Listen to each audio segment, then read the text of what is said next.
देश आज गर्व और उल्लास के साथ अपना 80वां स्वतंत्रता दिवस मना रहा है। इस ऐतिहासिक और खास मौके पर देश के कोने कोने से देशभक्ति की सुंदर तस्वीरें सामने आ रही हैं। कोलकाता के महात्मा गांधी रोड स्थित मछुआ फल मंडी में मिथिलांचल वेलफेयर सोसाइटी के तत्वावधान में एक भव्य स्वतंत्रता दिवस समारोह का आयोजन किया गया। कार्यक्रम के दौरान बरकत अली ने पूरे सम्मान, आन बान और शान के साथ राष्ट्रीय ध्वज तिरंगा फहराया। इस दौरान हर किसी के चेहरे पर देश प्रेम का गर्व साफ झलक रहा था।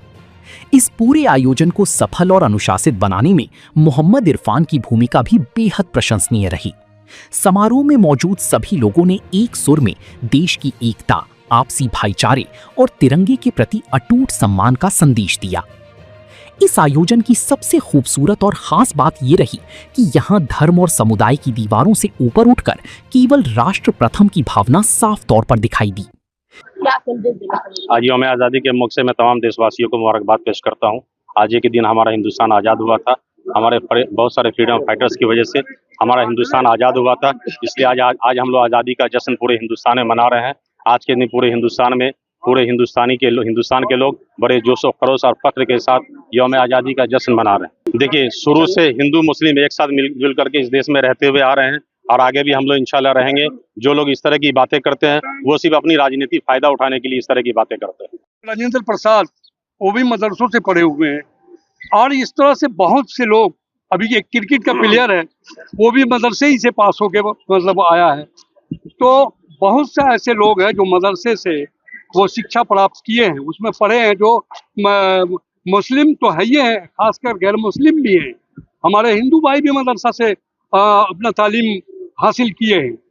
तो ये भारत देश है मेरा। आज देश में जिस तरह से नफरत फैलाने का काम कुछ चंद से लोग कर रहे हैं, इसमें अगर गवर्नमेंट टाइट हो जाए तो उनका नहीं चलेगा। लेकिन गवर्नमेंट कुछ ढीली है, इस मामले में गवर्नमेंट को ध्यान देना चाहिए। भाई ऐसा सब अपना अपना कर्तव्य का पालन करे, कहीं भी गलत होता हो या पब्लिक करे या कोई दल के लोग करे, कम से कम देश हित के लिए हर गलत काम का विरोध करना चाहिए। उसमें जाति, धर्म और पार्टी पॉलिटिक्स नहीं देखना चाहिए। ये है बात। बड़ा बाजार के क्षेत्र में साइट यहाँ पर 15 साल जो परिवर्तन है कैसे देखिए, 15 साल में अच्छा भी हुआ, गलत भी हुआ।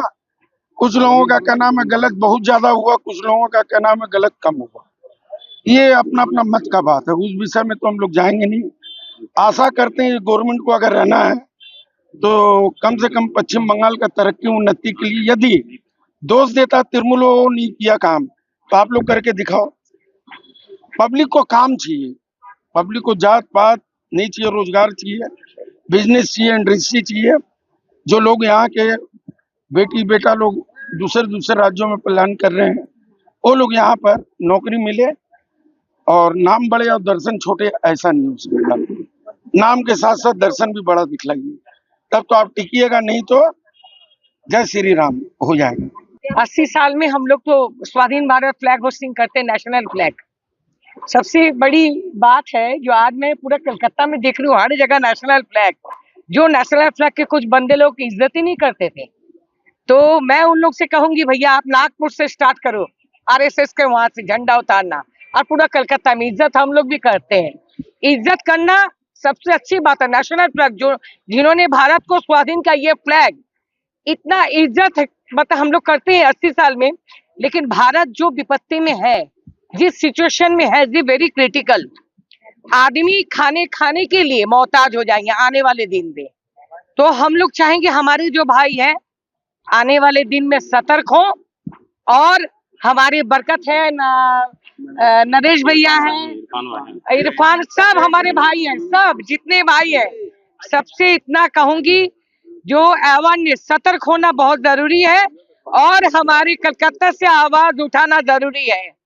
और ये आवाज ये बंगाल से ही उठेगी।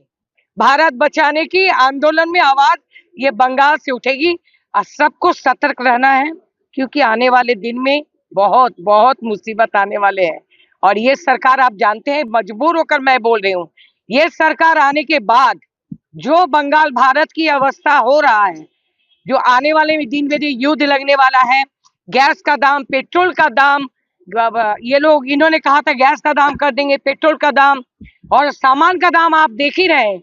एक बैगन खरीदने के जाओ तो माथा में हाथ, बैगन का बेगुन हम लोग बोलते थे, गुण नहीं है वो, बैगन खरीदने के लिए भी सोचना पड़ता है। तो मैं चाहूंगी जो सरकार है भैया, जितना जल्दी यहाँ से भारत से भागो, बैक टू पेविलियन जाओ, आवाज हमारी बंगाल से उठेगी। ये बीजेपी हटाओ और बंगाल बचाओ, भारत बचाओ। मैं सही बोला, जिंदाबाद जिंदाबाद जिंदाबाद। सबसे पहले तो आप तमाम लोगों को और आप तमाम के ज़रिए से आपके तमाम व्यूअर्स को इंडिपेंडेंस डे की बहुत मुबारकबाद। और एक नौजवान नज़र से मैं ये देखता हूँ इस मुल्क में कि एक बहुत आम सी बात हो गई है कि हम हमेशा अपने हुकूमत को या हुक्मरानों को ही कोसते हैं कि उन्होंने अपनी जिम्मेदारी पूरी नहीं की। मुझे लगता है कि 80 सालों की आज़ादी में अब ये बहुत ज़रूरी है कि हम एक नज़र खुद पे भी डालें, हम ये सोचें कि हमने आज़ादी के लिए क्या किया है और हमने इस मुल्क को क्या दिया है। इसलिए कि जो तब्दीली का प्रोसेस है, जो चेंज का पूरा प्रोसेस है, वो टॉप टू बॉटम नहीं होता बल्कि बॉटम टू टॉप होता है। हम जब खुद को सही करेंगे तब हमारे ऊपर वाले लोग और उनके ऊपर वाले लोग सही हो जाएंगे। अगर हम ये इंतज़ार करें कि पहले हुकूमत सही होगी, हुक्मरान सही हो जाएंगे, फिर हम खुद को सही करेंगे, तो मुझे नहीं लगता कि ये अप्रोच सही है। हमें खुद को बदलना होगा, हमें खुद को सोचना होगा कि अल्लाह ने हमें जो कुव्वत, जो सलाहियत, जो ताकत दी है, हम उसका इस्तेमाल करके कैसे गरीबों के काम आए। किसी भूखे को खाना खिला देना, प्यासे को पानी पिला देना, नंगे को कपड़ा पहना देना, किसी गरीब स्टूडेंट की जिम्मेदारी उठा लेना, उसको पढ़ाई करवा देना, ये सारे देश की ड्यूटी हैं। और मुझे लगता है कि इट्स हाई टाइम नाउ कि हम लोग एज अ रिस्पॉन्सिबल सिटीजन अपनी जिम्मेदारी को पहचानें और अपने राइट्स और ड्यूटीज़ को पहचानें। मेरा नाम मोहम्मद शफ़क़त अली है। जिंदाबाद जिंदाबाद जिंदाबाद जिंदाबाद जिंदाबाद, भारत माता की जय, भारत माता की जय, वंदे मातरम, वंदे मातरम, वंदे मातरम, वंदे